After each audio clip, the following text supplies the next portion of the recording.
Good morning children, welcome to Praveen tutorial. आज maths NCERT class 9 का लेके आया हूँ। एक्सरसाइज है 2.3 और बहुत इंपॉर्टेंट चीज़ आज बताने जा रहा हूँ जिसमें जनरली लोग कंफ्यूज करते ही हैं। लोग का मतलब मेरा स्टूडेंट से है, बच्चों से है। तो ध्यान दीजिए क्वेश्चन है क्या और करना कैसे है। क्वेश्चन है फैक्टराइज। क्वेश्चन नंबर 4 है एक्सरसाइज 2.3 का, वही एनसीईआरटी बुक न्यू बुक है। तो फैक्टराइज फर्स्ट है 12x² माइनस 7x प्लस 1 और सेकंड है 2x² प्लस 7x प्लस 3। तब सबसे पहले फर्स्ट का मैं सॉल्व करने के लिए जा रहा हूँ। थोड़ा ध्यान से देखिए जो कैसे सॉल्व करना है। इसमें मतलब 75% बच्चे कंफ्यूज करते हैं। अब देखिए जैसे फर्स्ट है 12x² माइनस 7x प्लस 1। अब देखिए थोड़ा ध्यान देखिए। अब या इसमें क्या करना है, जो 12x² माइनस 7x प्लस 1 और यह ऐसा चीज़ है, ऐसा फैक्टराइज है जो 8 में भी काम करता है, 9 में भी काम करता है और 10 में भी काम करता है। इसलिए 8, 9 और 10 तीनों के स्टूडेंट्स के लिए बहुत ज़रूरी है। अब यहाँ फर्स्ट है कि 12x² माइनस 7x प्लस 1। तो 12 को 1 से अगर हम मल्टीप्लाई करते हैं, सबसे पहले क्या करना है, x² का जो कोफिशिएंट है वो और जो अचर पद है यानी कांस्टेंट टर्म है उसको मल्टीप्लाई किया जाता है। तो 12 को 1 से अगर हम मल्टीप्लाई करते हैं तो कितना होता है, 12 1 जा 12, ठीक है। और इसी 12 को फिर क्या करना है, फैक्टराइज करना है। तो पहले 2 से करते हैं कि 2 6 जा 12, फिर 2 से 2 3 जा 6, फिर 3 से 3 1 जा 3, यानी 2 2 जा 4 इंटू 3। अब थोड़ा ध्यान दीजिएगा, इसको फैक्टराइज करने पर क्या है, 2 इंटू 2 इंटू 3, 1 नहीं लिखाता है। अब इसको इस तरह से मतलब एडजस्ट करना है जो मल्टीप्लाई करके भी 12 हो जाए और ऐड करके कितना है 7। क्यों ऐड क्यों करना है, यही चीज़ समझ में नहीं आता है बच्चों को। जो लास्ट में अगर प्लस का साइन है तो ऐड करके लाना है बीच वाला, और लास्ट में अगर माइनस का साइन है तो सब्ट्रैक्ट करके लाना है यानी घटा के लाना है। अब ध्यान दीजिएगा थोड़ा सा, यहाँ प्लस का साइन है, ऐड करके लाना है। अब लेट सपोज अगर हम 3 और 2 को एक साथ लेते हैं तो 3 2 जा 6 हो जाएगा और 6 में 2 ऐड करते हैं तो कितना आता है, 8 आता है। लेकिन यहाँ क्या है, 7 है, इसलिए उसको नहीं लेना है। तब क्या लेना है, ये 2 2 जा 4, मान इसको अगर हम एक साथ लेते हैं 4, इसमें 3 से मल्टीप्लाई करते हैं तो 4 3 जा 12 भी हुआ। अब 4 में 3 अगर हम ऐड करते हैं तो कितना हो जाता है, 7 हो जाता है। तो यानी कितना हो जाएगा, यहाँ लिखना होगा 12x², ठीक है।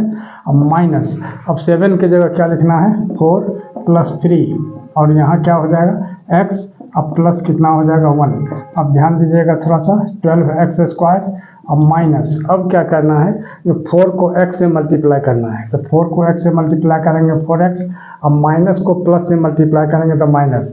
या यह जान लीजिए जनरली कि माइनस के बाद ब्रैकेट जब ओपन होता है तो साइन बीच का चेंज हो जाता है। प्लस है तो माइनस, माइनस रहेगा तो प्लस, तो माइनस 3x और यहाँ हो जाएगा प्लस 1। अब इसमें कॉमन लेना है। अब थोड़ा सा ध्यान दीजिए कॉमन कैसे लिया जाता है, इसमें भी जनरली कंफ्यूज करते हैं कि 12x², तो 12x² को क्या लिखा जाएगा, 2 into 2 into 3 into x into x। थोड़ा सा ध्यान दीजिए। और यहाँ क्या है, 4x है, तो 4 को क्या लिखा जाएगा, 2 इंटू 2 इंटू x, ये हो गया 4x का, ठीक है। अब 2 कॉमन है, 2 इसमें भी है तो 2 2 जा 4 हो गया और x भी है इसमें, तो 2 2 जा 4x, मतलब इस 2 के बदले एक 2 लेना है और इस 2 के बदले एक 2, तो 2 2 जा 4 है, इस डबल x के बदले एक 2x, तो 4x इसमें कॉमन आ जाएगा। तो 4x जब कॉमन आ गया यहाँ क्या होगा, 12x² में क्या बचा, 3 और एक 2x बचा, यहाँ हो जाएगा क्या 3x। अब माइनस, अब 4x में क्या बचा, कुछ नहीं बचा, यानी 1 आप लिख सकते हैं। क्यों, क्योंकि 4 को क्या लिख सकते हैं, 2 इंटू 2 इंटू 1, तो यहाँ क्या लिखा जाएगा 1। अब देखिए माइनस, अब 3x अब प्लस 1 है तो 3 में क्या है, 3 इंटू 1, अब 1 को क्या लिखा जा सकता है, 1 इंटू 1, तो इसमें 1 कॉमन आ सकता है। तो यहाँ क्या बच जाएगा, 3x अब माइनस 1। अब ध्यान दीजिएगा थोड़ा सा, अभी 2 पार्ट हुआ। अब इस पार्ट में 3x माइनस 1 हुआ, यहाँ भी 3x माइनस 1 है तो 3x minus 1 3x minus 1 common आ जाएगा, तो 3x माइनस 1 कॉमन आ गया। यहाँ हो गया कितना, 4x, ये जो बच गया 4x और माइनस 1। मतलब इस 2 पार्ट में थोड़ा सा ध्यान दीजिएगा, माइनस के पहले का पार्ट और माइनस के बाद का पार्ट, जिसमें दोनों चीज दोनों में हो, जैसे 3x माइनस 1 इसमें भी है इसमें भी है, तो कॉमन ले लिए, बच गया यहाँ क्या 4x, यहाँ बच गया माइनस 1।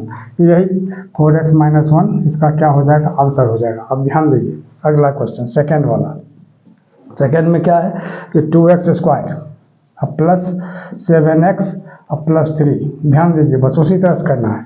अब 2 और 3 को यानी एक्स स्क्वायर के कोफिशिएंट को और कांस्टेंट टर्म को इसको मल्टीप्लाई किया जाता है। 2 और 3 को मल्टीप्लाई करेंगे तो क्या होगा 6, और 6 को यदि हम फैक्टराइज करते हैं तब ध्यान दीजिएगा कि 6 को क्या करना होगा फैक्टराइज, कि 2 इंटू 3 इंटू 1 हो गया। अब 2 और 3 को एक साथ लेते हैं, 2 3 जा 6 और 1 से मल्टीप्लाई करते हैं, 6 1 जा 6 भी हो गया, और 6 में 1 ऐड कर देते हैं तो क्या हो जाता है 7 हो जाता है, बीच वाला आ जाता है। यानी क्या हो जाएगा 2x square plus 6 plus 1 into x अब प्लस 3। अब ध्यान दीजिएगा थोड़ा सा, 2x स्क्वायर प्लस, अब यहाँ क्या होगा 6 को x से मल्टीप्लाई करेंगे तो 6x हो जाएगा, और x को 1 से करेंगे तो x हो जाएगा, अब प्लस 3। अब देखिए इसमें कॉमन कैसे आएगा। अब जैसे 2x स्क्वायर है, थोड़ा सा ध्यान दीजिए कि 2x स्क्वायर को क्या लिखा जाएगा 2 इंटू एक्स, ठीक है। और क्या है यहाँ 6x है, 6x को क्या लिखेंगे हम 2 इंटू 3 इंटू एक्स, मतलब 3 नहीं है ऊपर में इसलिए उसको साइड कर दिया गया। अब इसमें 2 कॉमन आ रहा है दोनों में, और x इसमें कॉमन आ रहा है तो 2x कॉमन आ जाएगा। तब यहाँ क्या बचा गौर कीजिए, इसमें बच गया x 2x स्क्वायर में, और यहाँ क्या बच गया 3, यहाँ हो जाएगा x प्लस 3, ठीक है। अब यहाँ देखिए प्लस, अब x और 3 में, अब x को क्या लिखा जाएगा थोड़ा सा ध्यान दीजिए, x इंटू 1, और 3 को क्या लिखा जाएगा 3 इंटू 1, तो 1 ये दोनों में कॉमन है, यानी 1 यहाँ कॉमन लिया जाएगा, यहाँ हो जाएगा कितना x प्लस 3। अब आ जाइए इधर, तब क्या हो जाएगा इसका, अब ये 2 पार्ट हुआ, एक तो 2x into x plus 3 plus 1 into x plus 3, x plus 3 दोनों में है तो x प्लस 3 कॉमन आ जाएगा। अब यहाँ क्या बच जाएगा, इसमें बच जाएगा 2x और इसमें बच जाएगा 1, यानी 2x प्लस 1, और यही इसका आंसर हो जाएगा। अब अगला क्वेश्चन देखिए, तो वही क्वेश्चन नंबर 4 का third question, 6x square plus 5x minus 6। तो सॉल्यूशन में क्या होगा थोड़ा सा ध्यान दीजिएगा, उसी तरह से करना है, ठीक है। जैसे 6x square plus 5x minus 6, अब क्या करना होगा कि 6 को 6 से मल्टीप्लाई करेंगे कितना होगा 36 होगा, थोड़ा ध्यान दीजिएगा, इस रफ में करना है। तो 2 से 18, अब फिर 2 से 9, फिर 3 से 3, और फिर 3 से 1। अब ध्यान दीजिएगा थोड़ा सा, अब इसमें क्या है जो लास्ट में माइनस है, यहाँ माइनस करके 5 लाना है, तो क्या करना होगा, जो 3 3 या 9 एक साथ ले लीजिए, और 2 2 या 4 एक साथ ले लीजिए, 9 4 या 36, और 9 में से 4 माइनस कर देंगे कितना हो जाएगा 5। तो 6x स्क्वायर प्लस 9 माइनस 4, यहाँ हो जाएगा x और माइनस 6, यानी कितना होगा 6x स्क्वायर प्लस 9x और माइनस 4x और माइनस 6। क्यों, क्योंकि 9 को x से मल्टीप्लाई करेंगे 9x, और माइनस 4 को x से करेंगे 4x, माइनस 4x और माइनस 6। अब देखिए कॉमन लेने, मेन झंझट कॉमन लेने में है। अब देखिए 6x स्क्वायर, 6x स्क्वायर को क्या लिखा जाएगा 2 into 3 into x into x, ठीक है। और 9x है तो 9x को क्या लिखा जाएगा 3 इंटू एक्स इंटू 3, क्योंकि 3 3 या 9x हुआ, क्योंकि 3 ऊपर में नहीं है, एक ही ठो है, तो 3 के सामने 3 लिखना है, x के सामने x लिखना है, और 3 एक ठो और एक्स्ट्रा ऊपर में नहीं है, इसलिए उसको साइड कर दिया जाता है। तब देखिए ये 3 और x दोनों में कॉमन आ गया, यही 3x कॉमन आ जाएगा इस दोनों में। तो 3x जब कॉमन आएगा तो 6x स्क्वायर में क्या बचा 2x, यहाँ 2x लिखना है, और 9x में क्या बच गया 3, यहाँ 3 लिख देना है। अब प्लस सॉरी यहाँ क्या है माइनस है, यहाँ माइनस है, 4x माइनस 6। अब देखिए 4x को क्या लिखा जाएगा 2 इंटू 2 इंटू एक्स, और 6 को क्या लिखा जाएगा 2 इंटू 3। अब क्या देख रहे हैं जो 2 दोनों में है तो 2 आ जाएगा कॉमन, तो यानी 2 इसमें कॉमन लेते हैं, तो यहाँ क्या होगा 2x बचा, ऊपर में 2x, और यहाँ क्या हो जाएगा प्लस 3। अब कहिएगा तो प्लस 3 क्यों बचा, तो माइनस कॉमन लेने के बाद भी आगे का साइन चेंज हो जाता है, माइनस से मल्टीप्लाई करने के बाद भी ब्रैकेट के अंदर का साइन चेंज हो जाता है। अब 2 पार्ट है, 2x प्लस 3 यहाँ भी है, 2x प्लस 3 यहाँ भी है, 2x प्लस 3 कॉमन आ गया, यहाँ बच गया कितना 3x और माइनस 2, यहाँ लिख देना होगा 3x माइनस 2, और यही इसका आंसर हो जाएगा। अब 4th नंबर देखिए, ये भी बहुत ईजी है, तो यहाँ क्या है 3x square minus x minus 4। अब यहाँ क्या करना होगा, जो 3x², 3 और 4 को मल्टीप्लाई करते हैं 12 होता है, और 12 को उसी तरह से फैक्टराइज करेंगे तो 2 × 2 × 3 यानी 2 2 जा 4 -3 यानी x के पहले कुछ नहीं यानी 1 लाना है, यानी क्या लिखना होगा 3x² -4 -3 और यहाँ x और -4। अब क्या हो जाएगा 3x² और -4x और माइनस क्या होगा +3x और -4। थोड़ा सा ध्यान दीजिएगा, 4 को x से मल्टीप्लाई करेंगे 4x और माइनस के बाद ब्रैकेट खुलेगा, साइन चेंज होगा प्लस और यहाँ 3x -4।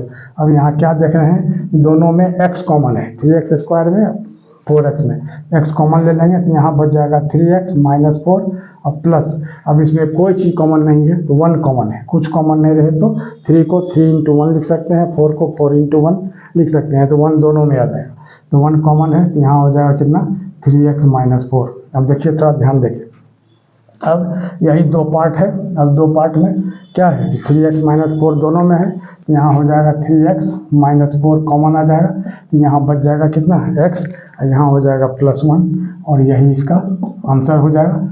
और इसी तरह का इम्पोर्टेंट क्वेश्चन का सीरीज लगातार हमारे बीच चलता रहे, इसके लिए आप लोग लाइक शेयर और सब्सक्राइब जरूर करें। धन्यवाद।